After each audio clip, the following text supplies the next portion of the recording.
نحمده ونصلي على رسوله الكريم اما بعد فاعوذ بالله من الشيطان الرجيم بسم الله الرحمن الرحيم رب اشرح لي صدري ويسر لي امري واحلل عقدة من لساني يفقهوا قولي ربنا زدنا علما. باب تحریم الکبر والاعجاب، تکبر اور خود پسندی کی حرمت کا بیان۔ قال اللہ تعالی تلک الدار الآخرة نجعلها للذین لا یریدون علوا فی الارض ولا فسادا والعاقبة للمتقین۔ وقال تعالی ولا تمش فی الارض مرحا، وقال تعالی ولا تصعر خدك للناس ولا تمش في الارض مرحا ان الله لا يحب كل مختال فخور۔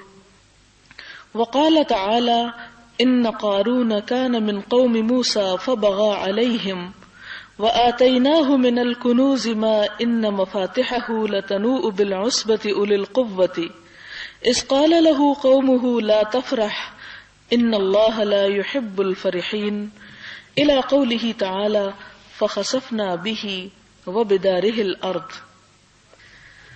اللہ تعالیٰ نے ارشاد فرمایا، یہ آخرت کا گھر ہم مخصوص کر دیں گے اس کی نعمتوں کو ان لوگوں کے لیے جو زمین میں خواہش نہیں رکھتے بڑا بننے کی اور نہ فساد برپا کرنے کی، اور اچھا انجام پرہیزگاروں کے لیے ہے۔ اور اللہ تعالیٰ نے ارشاد فرمایا، اور زمین میں اکڑتے ہوئے نہ چلو۔ ایک اور جگہ پر فرمایا، اور تکبر کرتے ہوئے اپنے منہ کو لوگوں سے مت پھیر لو اور نہ اترا کر زمین پر چلو، بے شک اللہ تعالی کسی خود پسند فخر کرنے والے کو پسند نہیں کرتے۔ اور اللہ تعالی نے ارشاد فرمایا، بے شک قارون موسیٰ علیہ السلام کی قوم میں سے تھا، پھر اس نے سرکشی کی ان پر، اور ہم نے اسے اتنے خزانے دیے کہ ان کی چابیاں ایک طاقتور گروہ کو جھکا دیتی تھیں اپنے بوجھ سے۔ جب اس کی قوم نے اسے کہا کہ زیادہ نہ خوش ہو کیونکہ اللہ تعالیٰ اترانے والوں کو پسند نہیں کرتے، تو آخر کار کیا ہوا کہ ہم نے اسے بھی غرق کر دیا اور اس کے گھر کو بھی۔ یہ چند آیات تکبر کی حرمت کے بارے میں یہاں پر بیان ہوئی ہیں۔ اسی سلسلے میں کچھ احادیث بھی اس باب میں وارد ہوئی ہیں۔ ایک ایک آیت کو اب ہم دیکھتے ہیں۔ پہلی آیت سورۃ القصص کی ہے، جس کا مفہوم کچھ اس طرح ہے کہ آخرت کا گھر اللہ تعالیٰ نے ان لوگوں کے لیے مخصوص کر رکھا ہے جو زمین میں بڑا بن کے نہیں رہنا چاہتے۔ ایک بات یہ ہوتی ہے کہ انسان خود بڑا بننے کی خواہش کرے، اور دوسری بات یہ کہ دوسرے لوگ اس کو بڑا سمجھیں یا اسے اپنا بڑا منتخب کریں۔ ان دو چیزوں میں فرق ہے، اس لیے کہ بڑا بننے کی خواہش اور خاص طور پر علو عالی سے ہے، بلند ہونے سے، کہ وہ انسان اپنی شہرت اور اپنی قدر و قیمت اس طرح چاہے کہ وہ دوسروں کے مقابلے میں بڑا نظر آئے۔ اور ساتھ ہی اس کے لفظ آیا ہے ولا فسادن، اور وہ فساد نہ چاہے۔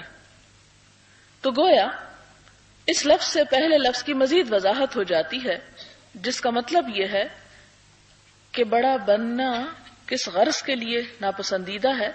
فساد کرنے کے لیے، کہ وہ طاقت اور قوت اور اختیار اس لیے چاہتا ہے تاکہ اس کے ذریعے زمین کو فساد سے بھر دے۔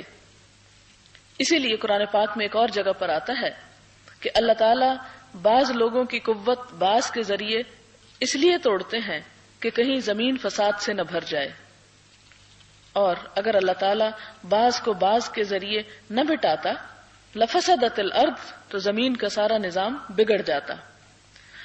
تو یہاں پر بھی اس علو اور اس بلندی کی بات کی جا رہی ہے کہ جس کے پیچھے غرض دراصل اپنی ذات کی خود نمائی ہو اور فساد دنیا میں پھیلانے کی غرض ہو۔ فساد کیوں پھیلاتا ہے ایسا شخص؟ فساد اس لیے پھیلاتا ہے کہ لوگ اس فساد کے پھیر میں آ کر اپنے آپ کو بھولے رہیں، اپنے مقصد کو بھولے رہیں، اور جو شخص ان پر بڑا نظر آنا چاہتا ہے وہ بڑا نظر آ سکے۔ پھر اس میں ایک اور بات بھی ہے، اور وہ یہ کہ کچھ قوتیں اس وقت بھی دنیا میں ایسی کام کر رہی ہیں کہ جن کا مطمع نظر اور جن کا ٹارگٹ یہ ہے کہ دنیا میں اتنی گمراہی، اتنا اندھیرا اور اتنا فساد ہو جائے کہ سوائے ایک مخصوص قوم کے ساری اقوام ان سے پست ہو جائیں، ان سے نیچے ہو جائیں۔ یہاں پر اسی قسم کے فساد کی مذمت کی جا رہی ہے، اسی قسم کے علو اور غلبے اور قوت کی مذمت کی جا رہی ہے، حالانکہ قوت اور طاقت فی نفسی ہی یا فی ذاتی ہی کوئی بری چیز نہیں ہے۔ والعاقبۃ للمتقین، اور ساتھ ہی یہ بتا دیا گیا کہ عاقبت یا انجام جو ہے وہ تقوی والوں ہی کے حق میں بہتر ہے۔ اور تقوی والے کون ہیں؟ کہ جو اللہ تعالیٰ سے ڈرتے رہتے ہیں، اللہ تعالیٰ کے آگے عاجزی اختیار کرتے ہیں۔ اسی سلسلے میں سورۃ اسراء کی ایک آیت ہے، وَلَا تَمْشِ فِي الْأَرْضِ مَرَحًا، کہ زمین میں اکڑ کر نہ چلو۔ اور چال کے بارے میں خاص طور پر اس لیے ذکر کیا گیا کہ انسان کے دماغ، انسان کے دل اور انسان کی سوچوں میں جو کچھ ہوتا ہے وہ اس کی چال ڈھال میں نمایاں ہوتا ہے، اور انسان کسی دوسرے کی شخصیت کا جائزہ اس کی چال سے لے سکتا ہے۔ لہذا اگر کوئی شخص اپنی چال میں نرمی پیدا کرتا ہے تو اس کا اثر لازمی طور پر اس کے اندر کے شر کو بھی کنٹرول کرنے کا سبب بنتا ہے۔ پھر اس کے بعد فرمایا کہ وَلَا تُسَعِّرْ خَدَّكَ لِلنَّاسِ، لوگوں سے منہ موڑ کے بات نہ کرو، یہ اخلاق کے خلاف ہے اور یہ تکبر کی علامت ہے۔ سعر سواد عین رے ایک ایسی بیماری کو کہا جاتا ہے جو اونٹ کو لاحق ہوتی ہے، جس کی وجہ سے وہ اپنی گردن یا اپنا منہ ایک طرف کو موڑے رکھتا ہے، یعنی وہ سیدھی گردن نہیں کر سکتا۔ جیسے آپ دیکھیں کہ انسانوں میں سے بھی بعض کے جب مسلس پل ہو جاتے ہیں تو وہ ایک سائڈ پر اپنی گردن کو جھکائے رکھتے ہیں۔ تو یہاں پر اسی ایک طرف کو موڑ لینے سے لفظ تسعر آیا کہ اللہ تعالیٰ فرماتے ہیں کہ تم جب کسی سے بات کرو تو اس کی طرف توجہ کر کے کرو، منہ موڑ کے نہ کرو، کیونکہ منہ موڑ کے بات کرنا دراصل کس بات کی علامت ہے کہ میں تمہیں دیکھنا نہیں چاہتا، میری نگاہ میں تمہاری کوئی اہمیت نہیں۔ اور اسی سے انسان کے رویے سے چال ڈھال کے بعد گفتگو پر بھی گرفت کی گئی، اور گفتگو کے سٹائل اور انداز پر بھی گرفت ہے یہاں کہ تم بات کرنے کے انداز کو بھی درست رکھو۔ وَلَا تَمْشِ فِي الْأَرْضِ مَرَحًا، اور دوبارہ وہی بات یہاں بھی دہرائی گئی سورۃ لقمان میں کہ زمین میں اکڑ کر مت چلو، ان اللہ لا يحب، کیونکہ اللہ تعالیٰ محبت نہیں رکھتا، کل مختال، ہر اس شخص سے جو خود پسند ہو، فخور، جو فخر کرنے والا، تکبر کرنے والا ہو۔ یعنی دوسرے معنوں میں یوں کہیے کہ جو شخص اپنے آپ سے محبت رکھتا ہے اور دوسروں کو حقیر سمجھتا ہے وہ اللہ تعالیٰ کی نگاہ میں گر جاتا ہے، اللہ تعالیٰ کی نظروں میں اس کی وقت اور قدر و قیمت نہیں رہتی، اور جو دوسروں کے لیے جھک کر رہتا ہے اللہ تعالیٰ کی نظروں میں بلند ہوتا ہے، اور اللہ تعالیٰ اس کو بلندی عطا بھی کرتے ہیں، جس کے بارے میں فرمایا من تواضع للہ رفعہ اللہ، جو اللہ تعالیٰ کے لیے تواضع اختیار کرتا ہے اللہ تعالیٰ اس کو بلندی عطا کرتے ہیں۔ اور جیسے اردو کا ایک شعر بھی ہے کہ دانا خاک میں مل کر گل و گلزار ہوتا ہے، کہ دانا یا جو سیڈز ہیں مختلف چیزوں کے جو خوبصورت پھل اور پھول لاتے ہیں اور زمین کی رونق بنتے ہیں، وہ رونق اسی وقت نظر آ سکتی ہے جب اس دانے کو زمین میں ڈالا جائے، اور زمین کے اندر چلے جانا دراصل عاجزی کی علامت ہے۔ انسان کو دن میں 5 دفعہ جو نماز پڑھوائی جاتی ہے، 5 دفعہ جو جھکایا جاتا ہے، یہ دراصل کس لیے؟ اللہ تعالیٰ کو تو یہ عبادت نہیں چاہیے، تقوی پیدا کرنے کے لیے، انسان کے اندر عاجزی پیدا کرنے کے لیے، کہ انسان دن میں 5 دفعہ، اور 5 دفعہ میں پھر آپ دیکھیں کہ کتنے مرتبہ مزید رکعتوں میں اور کتنے ہی سجدے ہوتے ہیں۔ اگر ہم 4 رکعت نماز بھی پڑھ رہے ہیں مثلا تو 8 مرتبہ اپنی پیشانی کو زمین پر لگا رہے ہیں، اور یہ دن میں آپ دیکھیں کہ فرض ہی اگر آپ لے لیں 17 فرض ہیں جیسے، تو 17 کو 2 سے آپ لگائیں تو 34 ٹائمز ایٹ لیسٹ، یعنی اگر آپ سنت نفل چھوڑ بھی دیں، نہ بھی پڑھیں، حالانکہ نہیں چھوڑے جاتے، پڑھے جاتے ہیں وہ بھی، تو کم از کم ایک بندہ مومن دن میں 34 مرتبہ یہ عمل کرتا ہے کہ اپنی پیشانی کو زمین کے اوپر ٹکا دیتا ہے. یہ دراصل اس کے اندر کیا پیدا کر رہا ہے؟ جھکنا پیدا کر رہا ہے. کس کے سامنے؟ رب العالمین کے سامنے. اور جو شخص رب العالمین کے سامنے جھک سکتا ہے پھر وہ حقیقی معنوں میں عاجز ہے اور وہ بندوں کے سامنے بھی جھکا ہوا ہوگا. اور بندوں کے سامنے جھکنے کا مطلب کیا ہے؟ کہ ان کے ساتھ ہمدردی، نرمی اور اخلاق کے ساتھ پیش آیا جائے. پھر اس کے بعد مزید فرمایا قوم موسیٰ کے ایک شخص. قوم موسیٰ کون تھی؟ بنی اسرائیل.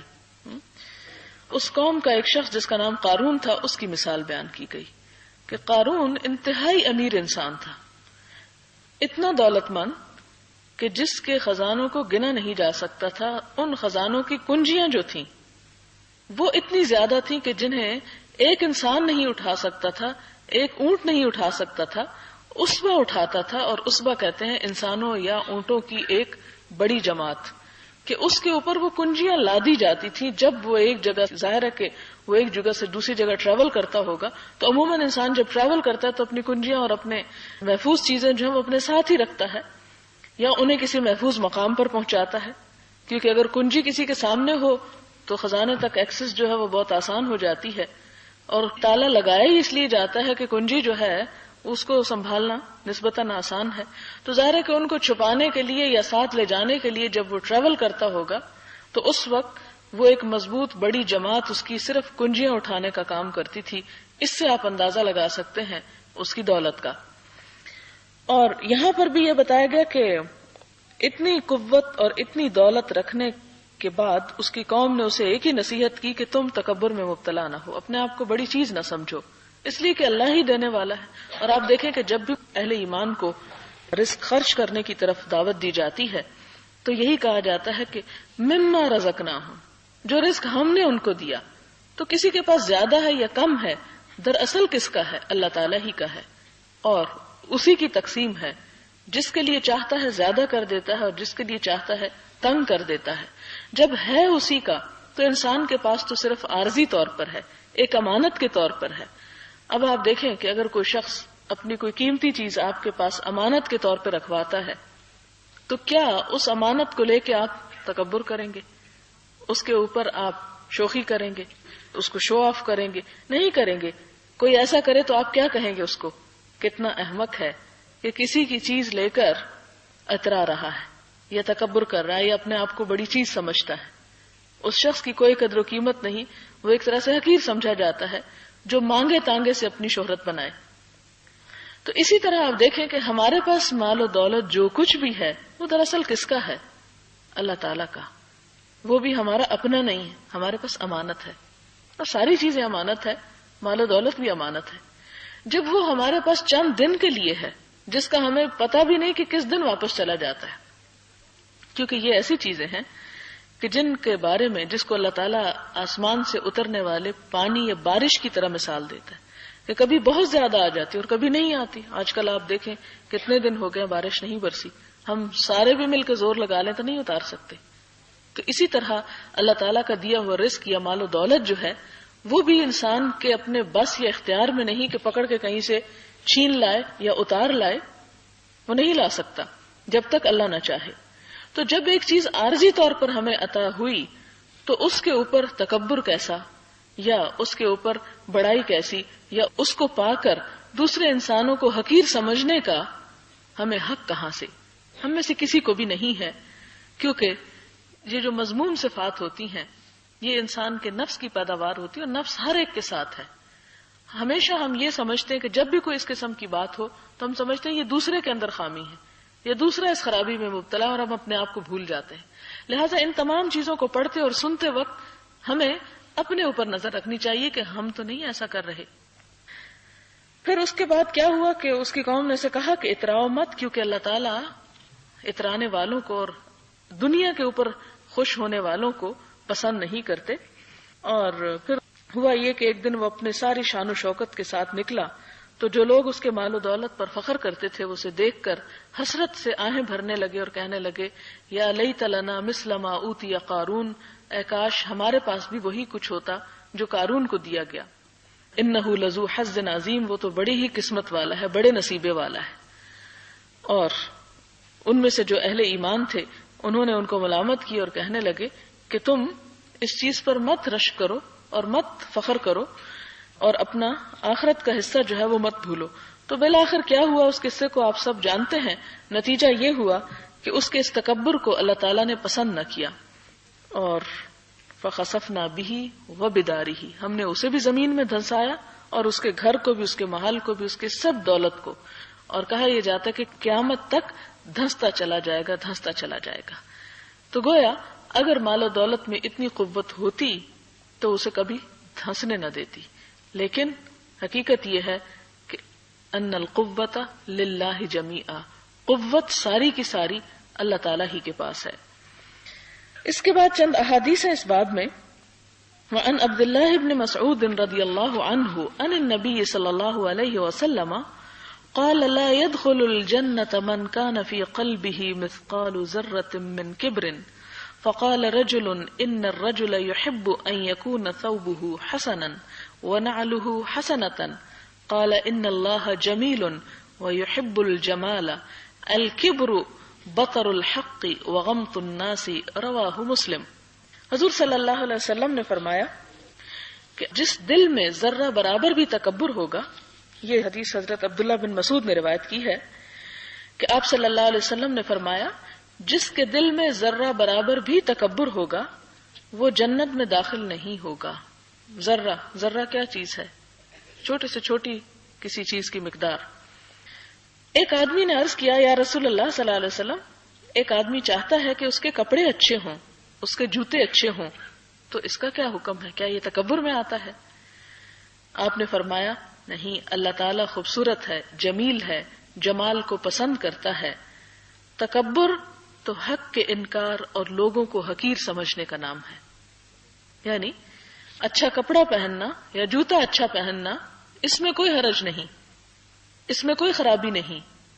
لیکن اگر اچھا کپڑا اور اچھا جوتا اس لیے ہے کہ دوسروں سب کے جوتے حقیر نظر آئیں اور دوسروں کا مذاق اڑایا جائے یا دوسروں کے اپنے سے کم تر سمجھا جائے، تو ایسی صورت میں انسان جو ہے وہ پھر تکبر میں مبتلا ہے. تکبر کیا ہے؟ حق کا انکار. حق کا انکار کیا چیز ہوتی ہے؟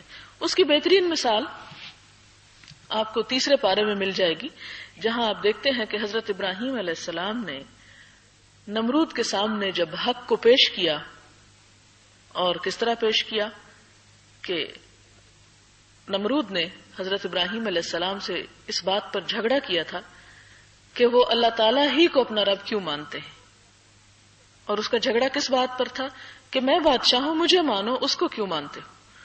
تو ابراہیم علیہ السلام نے سمپلی یہ کہا کہ میں تو رب اس کو مانتا ہوں جو زندہ کرتا ہے اور جو مار سکتا ہے. اس نے کہا وہ تو میں بھی کر سکتا ہوں، انا احیی و امیت، میں زندہ کرتا ہوں، میں مارتا ہوں، لہذا تم مجھے ہی رب مانو. اس پر کہا یہ جاتا ہے کہ وہ جیل خانے سے 2 بندوں کو لایا، ایک کو مار دیا، ایک کو چھوڑ دیا، کہا دیکھا نہیں میں زندہ کرتا ہوں اور میں مارتا ہوں، جس کو میں چاہوں زندہ رکھوں، جس کو چاہوں موت دوں. اس پر ابراہیم علیہ السلام نے کہا کہ میرا رب تو وہ ہے جو سورج کو مشرق سے لاتا ہے، تم اسے مغرب سے لے آؤ. فبہت الذی کفر، مبہوت رہ گیا وہ شخص جو کفر کر رہا تھا، یعنی اس سے لاجواب ہو گیا، اس کے پاس جواب نہیں تھا. لیکن کیا ہوا؟ لاجواب ہونے کے بعد بھی اپنی بات پر ڈٹا رہا اور حق کا انکار کر دیا. تو ایسا انکار کیوں تھا؟ کیا آپ سوچ سکتے ہیں کہ یہ انکار کیوں تھا اس کا؟ اس کی عقل سمجھ رہی تھی، دلیل اس کے سامنے تھی، وہ بے بس تھا، لیکن کیوں نہیں مانا؟ اپنے آپ کو بڑا سمجھتا تھا. اس کو تکبر کہتے ہیں. تو یہاں پر بھی حضور صلی اللہ علیہ وسلم نے فرمایا کہ تکبر حق کے انکار کا نام ہے، کہ جب حق سامنے آ جائے تو انسان اس کو سمجھتے ہوئے، جانتے بوجھتے ہوئے اسے نہ مانے. اور دوسری علامت کیا ہے؟ انسان کیسے محسوس کر سکتا ہے تکبر کو؟ کہ اس کے دل میں، اس کی نگاہ میں اپنے سے چھوٹے لوگوں کا کیا مقام ہے، ان کو وہ کس نظر سے دیکھتا ہے، کس طریقے سے ان کے ساتھ معاملہ کرتا ہے. اگر ان کو وہ حقیر سمجھتا ہے، ان سے نفرت کرتا ہے اور انہیں کسی قابل نہیں سمجھتا، تو یہ ہے دراصل تکبر. اچھے کپڑے پہننے میں یا اچھی طرح زندگی بسر کرنے میں تکبر نہیں. اگلی حدیث ہے وعن سلمة بن الاکوع رضی اللہ عنہ ان رجلا اکل عند رسول اللہ صلی اللہ علیہ وسلم بشماله فقال کل بیمینک قال لا استطيع قال لا استطعت ما منعه الا الكبر قال فما رفعها الى فيه رواہ مسلم. صحیح مسلم کی یہ حدیث ہے حضرت سلمہ بن اکوع سے کہ ایک آدمی نے حضور صلی اللہ علیہ وسلم کے سامنے بائیں ہاتھ سے کھانا کھایا. آپ نے فرمایا دائیں ہاتھ سے کھایا کرو. اس نے کہا میں دائیں ہاتھ سے نہیں کھا سکتا. آپ نے فرمایا خدا کرے نہ کھا سکو. اس شخص کے لیے آپ کی بات ماننے میں صرف حق ہی رکاوٹ تھا. راوی کہتے ہیں کہ وہ شخص اپنا دایاں ہاتھ کبھی منہ کی طرف نہ اٹھا سکا اس کے بعد. تو آپ دیکھیں کہ یہ بات صرف اس وقت پیش نہیں آئی، آج بھی بہت دفعہ جب آپ کسی کو یہی کہیں تو اس کا جواب بھی وہی ہوتا ہے کہ میں دائیں کو استعمال کر ہی نہیں سکتا. حالانکہ دونوں ہاتھ اللہ تعالیٰ نے بنائے ہیں. آپ اس کی جو بھی میڈیکل ریزنز دیں، جو کچھ بھی کریں، لیکن آپ دیکھیں باوجود اس کے کہ ہم جو لوگ دائیں ہاتھ سے کام کرنے کے عادی ہوتے ہیں بائیں ہاتھ سے بھی کچھ نہ کچھ کرتے رہتے ہیں. اور اصل میں تو مسلز ٹریننگ ہوتی ہے. جس کام کو جس ہاتھ سے آپ کرتے چلے جائیں اتنی ہی پریکٹس ہو جائے گی اور کچھ عرصے کے بعد آپ وہی ہاتھ استعمال کر سکتے ہیں. اصل بات کیا ہے کہ انسان کی کوشش ہونی چاہیے اور نیت ہونی چاہیے. اور خاص طور پر جن چیزوں میں دایاں ہاتھ استعمال کرنے کا حکم دیا اس میں سنت کو فالو کرتے ہوئے اتباع کرتے ہوئے کم از کم ان چند چیزوں میں تو ضرور کرنا چاہیے. اور انہی میں سے ایک چیز کھانا ہے، کیونکہ بائیں ہاتھ سے کہا جاتا ہے کہ شیطان کھاتا ہے. اور وہ کھاتا ہے یا نہیں کھاتا، لیکن بات یہ کہ وہ شیطان کا اتباع ہو جاتا ہے. اور دوسری بات یہ ہے کہ چھری کانٹے سے خاص طور پر جو کھانے کا رواج ہے اس میں عموماً دائیں ہاتھ سے کھانا مشکل ہوتا ہے. کاٹنا دائیں ہاتھ سے آسان ہوتا ہے لیکن کھانا مشکل ہوتا ہے. بات یہ ہے کہ اس سے کھانا اتنا اہم نہیں جتنا اہم ایک سنت کی پیروی کرنا ہے. عموماً اس طرح کی بات اگر کوئی کہے تو یہ کہہ کر مذاق اڑا دیا جاتا ہے کہ مولویوں کا اور کیا کام ہے سوائے اس کے کہ لوگوں کو یہی چھوٹی چھوٹی باتیں بتاتے رہیں. حالانکہ بات چھوٹی ہو یا بڑی ہو، اصل چیز کیا ہے؟ اتباع رسول صلی اللہ علیہ وسلم ہے.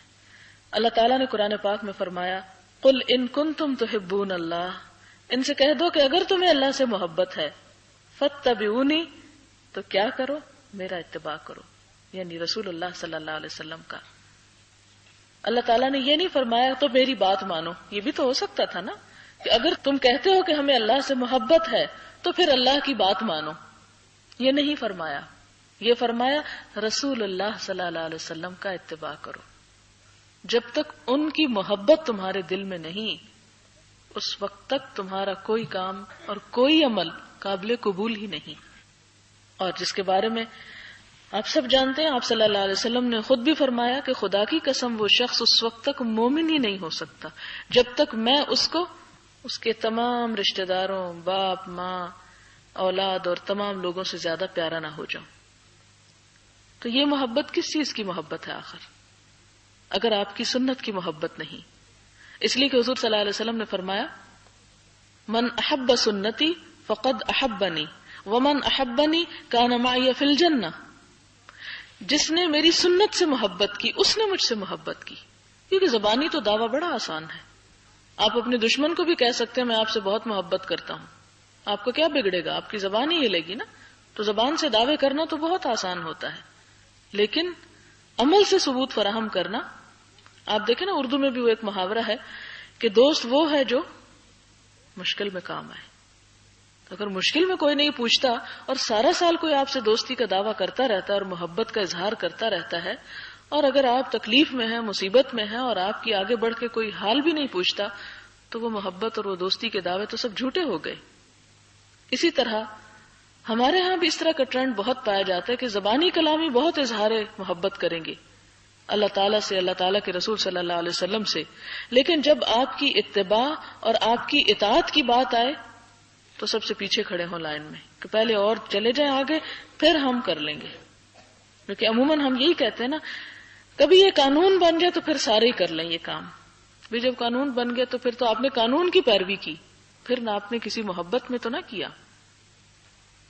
آپ کو اس سے کیا غرض کہ کوئی قانون ہے یا نہیں؟ اگر آپ کے دل میں اللہ اور اس کے رسول صلی اللہ علیہ وسلم کی محبت ہے تو آپ آگے بڑھ کر اس چیز کو لیں گے، اس سے پہلے کہ کوئی قانون ہو یا نہ ہو.